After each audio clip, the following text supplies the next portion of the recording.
ডাকাত দলের তৎপরতা এবং যন্ত্রণায় এবার নাজেহাল অবস্থা গোটা নগরবাসীর। হ্যাঁ বন্ধুরা, ভিডিওতে লাইক দিয়ে দেখতে থাকুন। যে মুহূর্তে রাতের অন্ধকারে সুযোগটাকে কাজে লাগিয়ে যখন ক্রান্তরা ডাকাতি করতে নেমে পড়ে, ঠিক সেই মুহূর্তে জিম্মি করে রাখা সেই গাড়ির লোককে যখন নামতে বলা হয়, ঠিক সেই সময় বুদ্ধি খাটিয়ে সেই গাড়ির মধ্যে উপস্থিত থাকে সেই মহিলাটা যখন বলে থাকে যে এদের মতন ডাকাত দলদেরকে যদি আমরা এখনও পর্যন্ত সমাজের সামনে না নিই তাহলে হয়তো বা এটা আমাদের বোকামো হবে, কারণ এদের মতন মানুষদের জন্যই আমরা রীতিমতো গোটা নগরবাসী আতঙ্কিত হয়ে পড়েছি। এদের জন্য আমরা রাত বিরাতে কোথাও যাওয়া আসা অবধি করতে পারি না, আমাদের গা শিউরে উঠে। তাই এদেরকে জব্দ করার জন্য আজকে যে করে হোক না কেন আমি কিছু হলেও করব। অন্যদিকে সেই মহিলা যখন বুদ্ধি খাটিয়ে লাইভে চলে যায় এবং গিয়ে প্রান্ত থেকে শুরু করে ওর দলের সকলকে দেখাতে থাকে, ঠিক সেই মুহূর্তেই সেই দলের সঙ্গে নীলাঞ্জনার ছবিটা অবধি প্রকাশ পায়। অন্যদিকে সকাল হওয়া মাত্রই যখন গোটা কলকাতাতে এই গোটা লাইভটা ছড়িয়ে পড়ে, ঠিক সেই মুহূর্তে স্রোত দুম করে অনির্বাণকে ফোন করে বলতে থাকে যে অনির্বাণ দা, তুমি একটা জিনিস খেয়াল করেছো?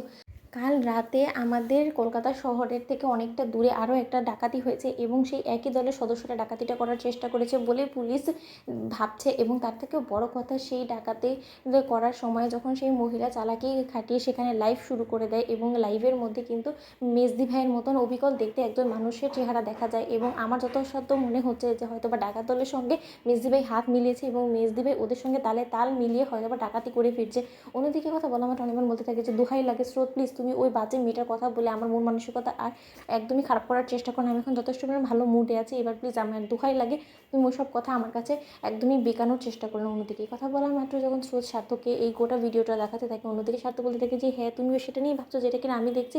এবার যদি এই জিনিসটা রায় দিদিভাই দেখতে পায়, তুমি একবার ভেবে দেখেছো কি সাংঘাতিক একটা কাণ্ড ঘটতে পারে। অন্যদিকে যে মুহূর্তে কিনা রায় নিজের ফোন ঘাঁটতে থাকে, ঠিক সেই মুহূর্তে রায়ের হাত থেকে সেই ফোনটা কেড়ে নিয়ে অনির্বাণ বলতে থাকে যে আজ থেকে তোমার একদম সম্পূর্ণরূপে ফোন দেখা বন্ধ। তুমি এই ফোনের মধ্যে গুজগুজ করে নিজের রেস্ট তো একদমই নাও না। কী করো বলো তো? এই ফোনটা আজই হোক না কেন তোমার সন্তানকে কোনো মতে সুস্থ থাকতে দেবে না দেখছি, তাই আমি তোমার কাছ থেকে এই ফোনটা সিজ করলাম। রাই অন্যদিকে আমি এবার মনে মনে বলতে থাকি যে এই ফোনটা যদি তোমার কাছ থেকে আমি না কেটে নিই রাই, তাহলে যে কোনো সময় হয়তো বা সেই লাইভ ভিডিওটা তোমার সামনে চলে আসতে পারে এবং তুমি সেটা দেখার পর আবারও নীলুর কথা ভাবতে শুরু করে দেবে, যেটা কিনা আমি কোনো মতেই চাই না। এই অবস্থায় তুমি শুধু আমাদের সন্তানকে নিয়ে ভাববে এবং ওকে ডেলিভারি করার জন্য তোমার সুস্থতার জন্য যা যা করো সব কিছু আমি করবো। অন্যদিকে ক্রান্তের দলের লোক যখন ক্রান্তের কাছে এসে সেই লাইভ ভিডিওটা দেখাতে থাকে এবং বলতে থাকে যে ক্রান্তদা, কাল রাতে একটা সাংঘাতিক ভুল হয়ে গিয়েছে আমাদের। কাল রাতে সেই গাড়িতে উপস্থিত থাকা সেই মহিলাটা আমাদের থেকে বেশি চতুর বেরিয়েছে। ওই মহিলাটা আমাদের সকলকে চকমা দিয়ে আমাদের সকলের মুখোশ দেখানোর জন্য রীতিমতো ও লাইভে গিয়েছিল এবং সেই লাইভ চলাকালীন আমাদের সকলের চেহারা দেখা গিয়েছে।